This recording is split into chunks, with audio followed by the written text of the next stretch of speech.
Hello. Okay, hi. I just wanted to make a quick video on the topic of just hanging in there. I don't know why this came to my mind. I guess because sometimes, people just feel like going home or just giving up. And it's like the morning or afternoon, you still have so much more to do and accomplish in your day. Right now it's 12:29. I have to go to work and stuff like that. I worked this morning a little bit and I have to go back to work. And it's just kind of like, I know sometimes it can be overwhelming because, you got multiple things going on and you just want to give up sometimes.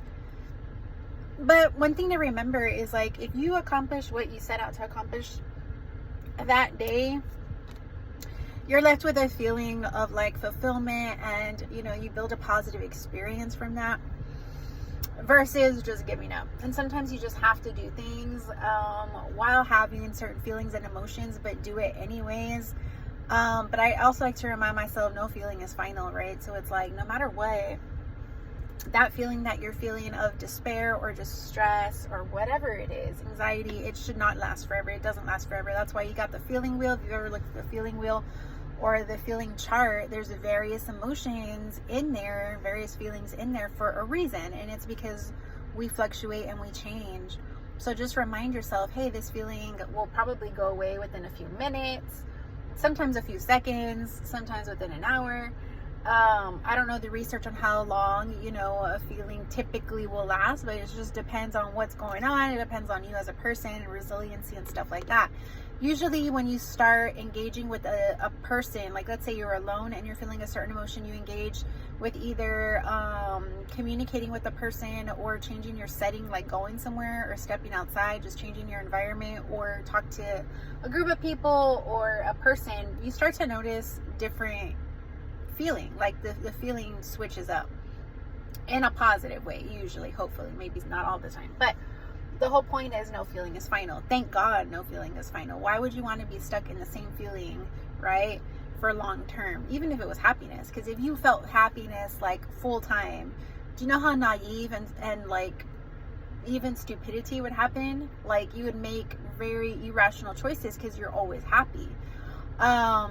It's okay to be happy, but to be happy all the time, like some people have a goal like, oh, I just want to be happy all the time, I just want happiness. Okay, that's great and everything, but not really.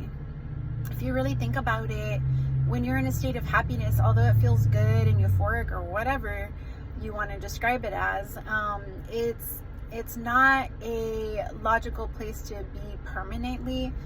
I would even say, most of the time it's not a very productive feeling, because usually when you're happy, it's like, I don't know, I kind of feel like you're just not learning as much as you would from like peace, and you're not learning as much from like other difficult emotions. Happiness is just very like could be a very like goofy state, and it can also be a very foolish state, I feel. Nothing wrong with happiness. It's just like, if that was like your main emotion every day, all day, I just feel like you would get taken advantage of. You would miss a lot of cues, going around. Because like I said, I feel like happiness, although it's important that we feel that, to mainly focus on a goal of being happy, it leaves you in a very foolish place. Like when you're happy, you can miss things, even the obvious, and you can be like a fool, right?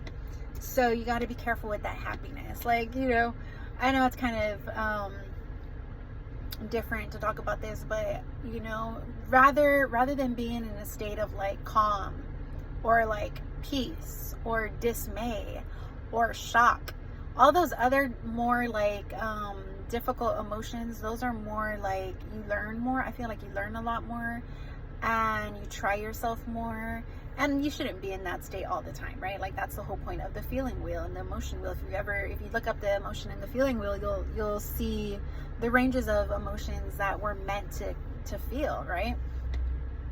And I don't know, I just felt like sharing that with y'all. So don't feel bad or guilty if you don't feel happiness most of the day or all of the day. Like, this is just the reality of how we're meant to go through ranges. And no, you're not like bipolar per se for having ranges of emotions. It's just normal. It depends who you're interacting with, what email you just opened, you know, what place you just stepped out of or stepping into. You see what I'm saying? So we're meant to go through ranges of emotions throughout the day. But anyways, I hope this helps somebody, and let me know what you think, and I'll talk to y'all later. Bye.